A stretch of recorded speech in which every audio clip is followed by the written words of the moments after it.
संक्षिप्त महाभारत स्वर्गारोहण पर्व। स्वर्ग में नारद और युधिष्ठिर की बातचीत तथा युधिष्ठिर को नरक का दर्शन। नारायणं नमस्कृत्य नरं चैव नरोत्तमं देवीं सरस्वतीं व्यासं ततो जयमुदीरयेत्। अंतर्यामी नारायण स्वरूप भगवान श्री कृष्ण, उनके सखा नर रत्न अर्जुन, उनकी लीला प्रकट करने वाली भगवती सरस्वती और उसके वक्ता भगवान व्यास को नमस्कार करके आसुरी संपत्तियों का नाश करके अंतःकरण पर विजय प्राप्त कराने वाले महाभारत ग्रंथ का पाठ करना चाहिए। जन्मेजय ने पूछा, मुने, मेरे प्रपितामह पांडव जब स्वर्ग में पहुंच गए तो उन्हें और धृतराष्ट्र के पुत्रों को किस-किस स्थान की प्राप्ति हुई? वैशंपायन जी ने कहा, राजन, तुम्हारे प्रपितामह धर्मराज युधिष्ठिर ने स्वर्ग में जाने के पश्चात देखा कि दुर्योधन स्वर्गीय शोभा से संपन्न हो देवता और साध्य गणों के साथ एक दिव्य सिंहासन पर बैठकर सूर्य के समान देदीप्यमान हो रहा है। उसका ऐसा ऐश्वर्य देखकर युधिष्ठिर सहसा पीछे को लौट पड़े और उच्च स्वर से कहने लगे, देवताओं, जिसके कारण हमने अपने समस्त सुहृदों और बंधुओं का युद्ध में संहार कर डाला तथा जिसकी प्रेरणा से निरंतर धर्म का आचरण करने वाली हमारी पत्नी पांचाल राजकुमारी द्रौपदी को भरी सभा में गुरुजनों के सामने घसीटा गया, ऐसे दुर्योधन के साथ मैं इस स्वर्गलोक में नहीं रहना चाहता।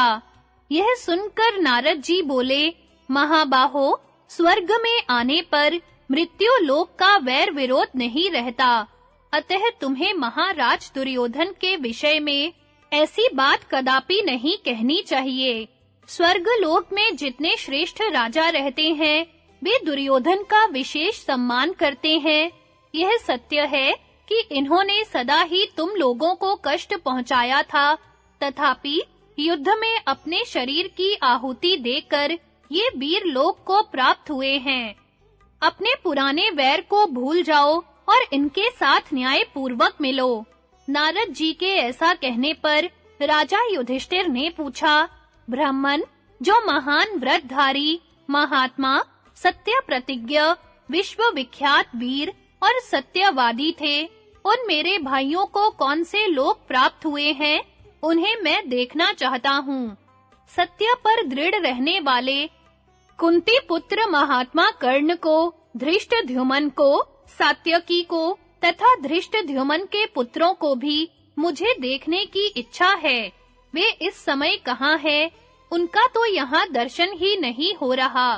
राजा विराट, द्रुपद, धृष्टकेतु, पांचाल राजकुमार शिखंडी, द्रौपदी के पांचों पुत्र तथा दुर्धर्ष वीर अभिमन्यु से भी मैं मिलना चाहता हूँ।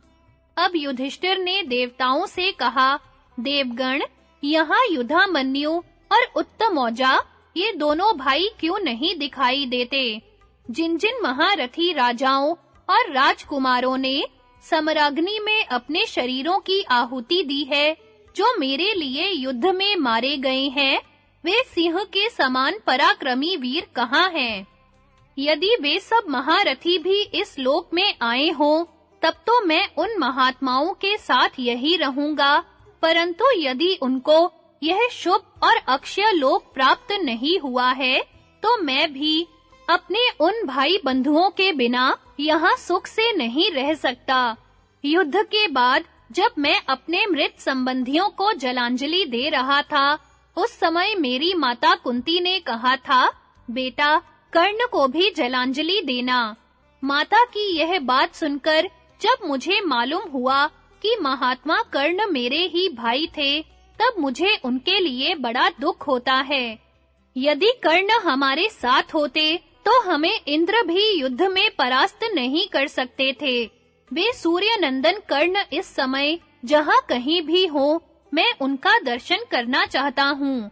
अपने प्राणों से भी प्रिय भीमसेन, अर्जुन, नकुल, सहदेव तथा द्रौपदी को भी देखना चाहता हूँ। भला भाइयों से अलग रहकर मुझे स्वर्ग से क्या लेना है? जहाँ मेरे भाई हैं, वहीं मेरे लिए स्वर्ग है। मैं इस लोक को स्वर्ग नहीं मानता। देवताओं ने कहा, राजन, यदि उन्हीं लोगों में तुम्हारी श्रद्धा है, तो चलो, विलंब न करो। यों कहकर देवताओं ने देवदूत को आज्ञा दी, तुम युधिष्ठिर को इनके सुहृदों का दर्शन कराओ। तत्पश्चात राजा युधिष्ठिर और देवदूत दोनों साथ-साथ उस स्थान की ओर चले जहां भीमसेन आदि थे। आगे-आगे देवदूत जा रहा था और पीछे-पीछे राजा युधिष्ठिर। दोनों एक ऐसे मार्ग पर पहुंचे जो बहुत ही खराब था। उस पर चलना कठिन हो रहा था। पापाचारी पुरुष ही उस रास्ते से आते जाते थे। वहां सब ओर घोर अंधकार छा रहा था। चारों ओर से बदबू आ रही थी। इधर-उधर सड़े हुए मुर्दे दिखाई देते थे। जहां-तहां बाल और हड्डियां पड़ी हुई थी। लोहे की चोंच वाले कौवे और गीध मंडरा रहे थे। सुई के समान चुभते हुए मुखों वाले पर्वताकार प्रेत सब ओर घूम रहे थे। उन प्रेतों में से किसी के शरीर से मेद और रुधिर बहते थे। किसी के बाहु, उरु, पेट और हाथ-पैर कट गए थे। राजा युधिष्ठिर बहुत चिंतित होकर उसी मार्ग के बीच से होकर निकले। उन्होंने देखा, वहां खौलते हुए पानी से भरी हुई एक नदी बह रही है, जिसको पार जाना बहुत ही कठिन है। दूसरी ओर तीखे छुरों के से पत्तों से परिपूर्ण असीपत्र नामक वन है। कहीं गरम-गरम बालू बिछी है, तो कहीं तपाए हुए लोहे की बड़ी-बड़ी चट्टानें रखी हुई हैं। सब ओर लोहे के कलशों में तेल खौलाया जा रहा है। यत्र-तत्र पैने कांटों से भरे हुए सेमल के वृक्ष हैं, जिनको हाथों से छूना भी कठिन है। इन सब के अलावा वहां पापियों को जो बड़ी-बड़ी यातनाएं दी जा रही थी, उन पर भी युधिष्ठिर की दृष्टि पड़ी। वहां की दुर्गंध से तंग आकर उन्होंने देवदूत से पूछा, भाई, ऐसे मार्ग पर हम लोगों को अभी कितनी दूर और चलना है तथा मेरे भ्राता कहाँ हैं? धर्मराज की बात सुनकर देवदूत लौट पड़ा और बोला, बस यहीं तक आपको आना था। महाराज, देवताओं ने मुझसे कहा है कि जब युधिष्ठिर थक जाएं, तो उन्हें वापस लौटा लाना। अतः अब मैं आपको लौटा ले चलता हूँ। यदि आप थक गए हो, तो मेरे साथ आइए। युधिष्ठिर उस बदबू से विकल हो रहे थे, इसलिए घबराकर उन्होंने लौटने का ही निश्चय किया। वे ज्यों ही उस स्थान से लौटने लगे, त्यों ही उनके कानों में चारों ओर से दुखी जीवों की यह दयनीय पुकार सुनाई पड़ी। धर्मनंदन, आप हम लोगों पर कृपा करके थोड़ी देर यहाँ ठहर जाइए। आपके आते ही परम पवित्र और सुगंधित हवा चलने लगी है। इससे हमें बड़ा सुख मिला है। कुंती नंदन, आज बहुत दिनों के बाद आपका दर्शन पाकर हम लोगों को बड़ा आनंद मिल रहा है। अतः क्षण भर और ठहर जाइए। आपके रहने से यहाँ की यातना हमें कष्ट नहीं पहुंचाती। इस प्रकार वहां कष्ट पाने वाले दुखी जीवों के दीन वचन सुनकर युधिष्ठिर को बड़ी दया आई। उनके मुंह से सहसा निकल पड़ा, अहो, इन बेचारों को बड़ा कष्ट है। यूं कहकर वे वहीं ठहर गए। फिर पूर्ववत दुखी जीवों का आर्तनाद सुनाई देने लगा, किंतु वे पहचान न सके कि ये किनके वचन हैं। जब किसी तरह उनका परिचय समझ में नहीं आया, तो युधिष्ठिर ने उन दुखी जीवों को संबोधित करके पूछा, आप लोग कौन हैं और यहाँ किस लिए रहते हैं? उनके इस प्रकार पूछने पर चारों ओर से आवाज आने लगी, मैं कर्ण हूँ, मैं भीमसेन हूँ, मैं अर्जुन हूँ, मैं नकुल हूँ, मैं सहदेव हूँ, मैं धृष्टद्युम्न हूँ, मैं द्रौपदी हूँ और हम लोग द्रौपदी के पुत्र हैं। इस प्रकार अपने-अपने नाम बताकर सब लोग विलाप करने लगे।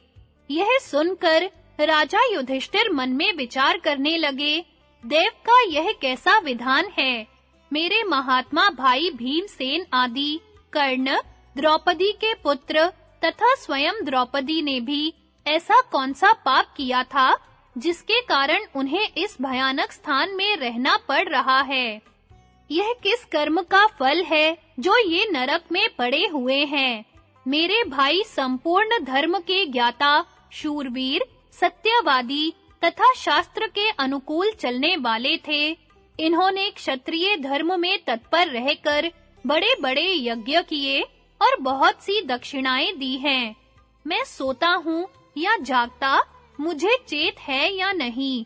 कहीं यह मेरे चित्त का विकार अथवा भ्रम तो नहीं है?